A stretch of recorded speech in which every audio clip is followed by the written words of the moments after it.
നമ്മളെപ്പോഴും പറയാറുണ്ട്, അവൻ എൻ്റെ ചങ്ക് ഫ്രണ്ടാണ്, അല്ല അവൾ എൻ്റെ ചങ്ക് ഫ്രണ്ടാണെന്നൊക്കെ. പക്ഷേ എന്താണ് ഈ സൗഹൃദത്തിൻ്റെ അടിസ്ഥാനം എന്താണ്?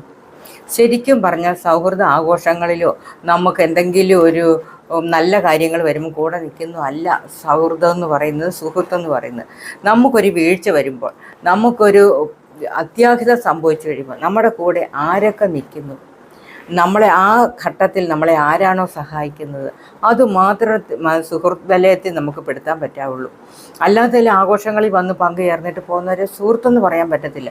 നമുക്ക് ഒരു അത്യാഹിതം അല്ലെ ഒരു ആപത്ത് വരുമ്പോൾ ഓടി ഒളിക്കുന്നവർ ഒരിക്കലും സുഹൃത്താണെന്ന് പറയാൻ പറ്റത്തില്ല.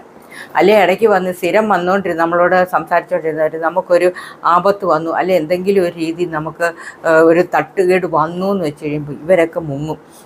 വിളിച്ചാൽ പിന്നെ ഫോൺ എടുക്കുകയല്ല, പിന്നെ അവർക്ക് സമയമില്ലാഴികയായി. അങ്ങനെയുള്ളവരൊന്നും സുഹൃത്തെന്ന് പറയാൻ പറ്റത്തില്ല. നമ്മുടെ ആപത്ത് ഘട്ടങ്ങളിൽ